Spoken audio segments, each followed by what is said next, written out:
A cartoon is so simple. It's a line art on a white, paper sheet. I just hope that cartoons in their simplicity can show things as they are. And maybe that's an antidote to propaganda and disinformation.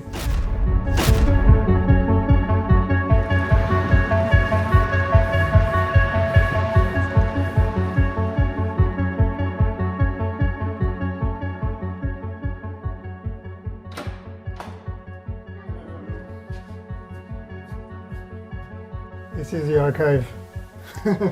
Take us way back. Back in time? Back in time to Little Shapat. Okay. 1980. 1980. You were how old? I was 13. Oh, so that's my hero, Inspector Turbo. Uh-huh. He works for Interpol. He's a sort of James Bond. European James Bond? Yes, and that's his adventures, you see? But it's already like full stories also. Yeah. Comics, of course. What do you think? He has his little gadgets. Mm-hmm. The shoe with the blade, that's a classic. Yeah. The pen with a blade, another classic. I'm sure you have one. Like every journalist. The New York Times first told me they would not have political cartoons, but then coming through the back door with the Herald Tribune, the New York Times took over the Herald Tribune, and I became a cartoonist for the New York Times, which was my dream when I went to New York at the age of 27. And it lasted for a good while, and we had cartoons translated in Chinese, which was interesting, Spanish, on all the New York Times websites, and in the international editions. So we were expanding political cartoons, but then something happened. A cartoon that was not by me, but by a Portuguese colleague, was reprinted by the New York Times, and it stirred some controversy, and then the New York Times decided to drop all political cartoons. That was in 2019. So I'm thinking I need to first think about the topic. I'm working for the Boston Globe. So when I'm looking for cartoon ideas, I need silence and be, thoughtful and concentrate, and it's tiring. It's gymnastics really for the brain. And then when I do the line art, the pencil and then pen, and then I scan and then I do the color. So when I ink my cartoon or when I colorize it, I can listen to stuff. I can listen to the news. I can listen to a debate. But the first part of the work, it's only concentration.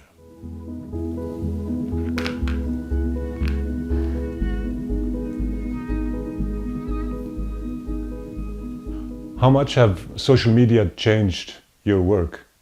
Because obviously we are getting in a time where visuals or visualizations are getting more and more important over these platforms.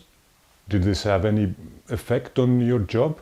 Social media is a curse and a blessing for cartoonists, because in a way you get into trouble on social media, but on the other side, our work has never been so much seen. So it's also interesting. Trump said that tariff is the most beautiful word in the dictionary. He said that many times, huh? Yeah, I'm wondering which dictionary that is. His own. My American colleagues, they really draw Trump with tiny, tiny little hands. So we were speaking about solitary confinement before, but actually you're very much embedded into newsrooms, right? Well, not physically, but I do work with the newsrooms through messages and calls. Yeah, of course. And I like that. I mean, it's the interaction with the newsroom that makes the job interesting. So you do also like variations of the same idea, same topic? It's all about the same topic. It's different ideas on the Trump tariffs, the trade war, and the effect on the stock market. I like to dig deeper into one topic and try to find different ways to tackle it. So you're going to vote on the sketches, okay? That's great. So far, that's my favorite. Okay. Okay, I'm preparing the sketches to send to the Boston Globe now. Voila. That was it? This is it. So it's 8:05. Double day, but I'm done for today.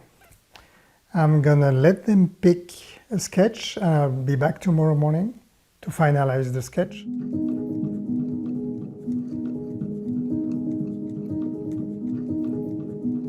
Which one did they decide to order? So the Boston Globe told me overnight, they were like, the first one, this one, you know? Mm-hmm. But I think I'm gonna change it slightly. I'm gonna just use the word stability. We don't need prosperity here. Mm-hmm. Voila. Great. So I get to work.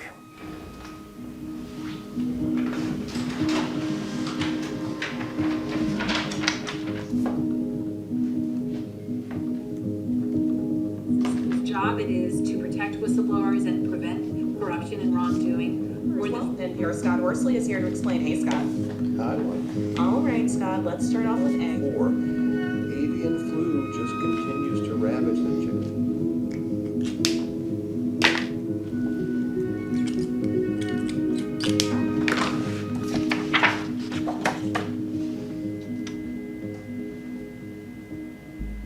So we're gonna use a contrast. We're gonna use like cold nuances, blue for the background, and warm colors for Trump, the orange man. I think I'm pretty much done. So how much time did it take you to do this one? What was that, an hour and a half? Yeah, 1.5. And yesterday another 2? And yesterday 2 hours. Yeah, 3.5, 4 hours. And years of experience, Obviously. of course.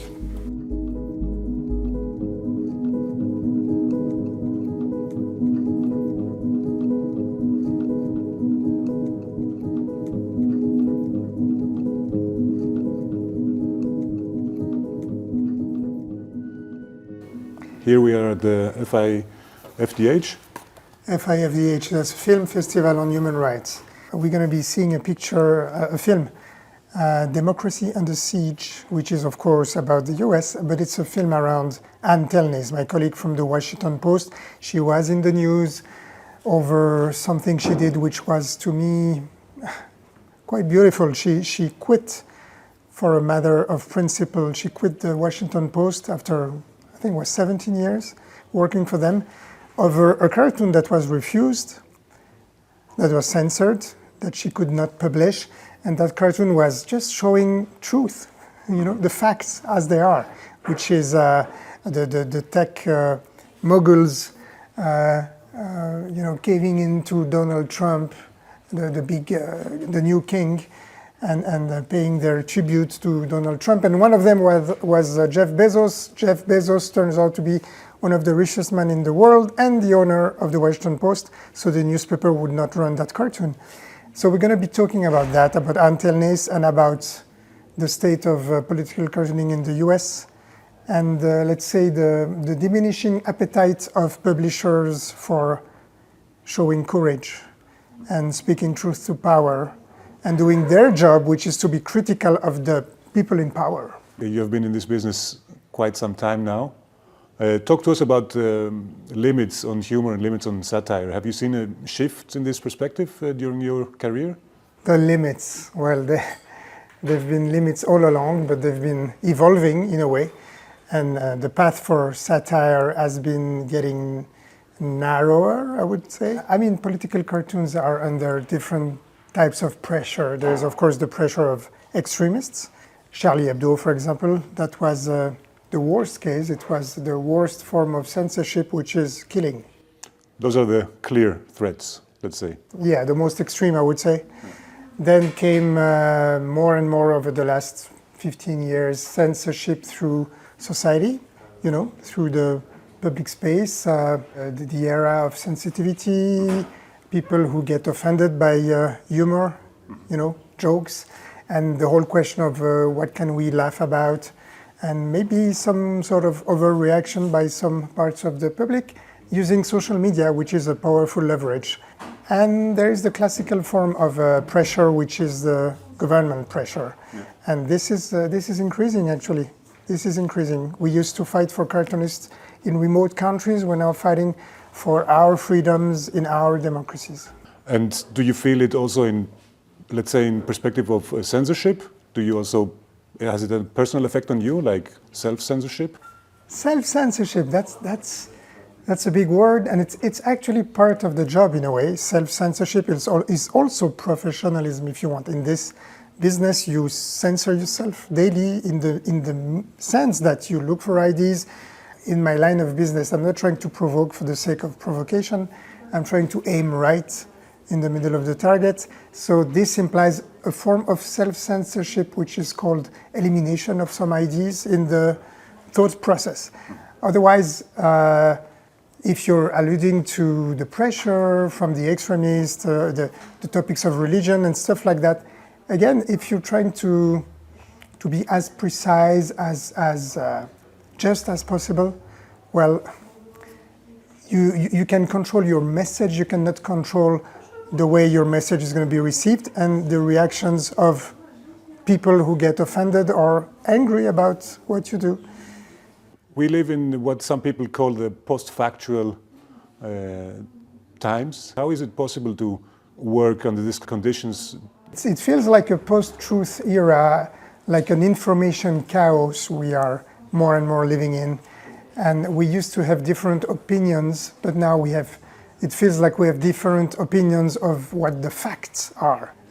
Cartoons in their very simplicity. A cartoon is so simple. It's a line art on a white, paper sheet. I just hope that cartoons in their simplicity can show things as they are. And maybe that's an antidote to propaganda and disinformation.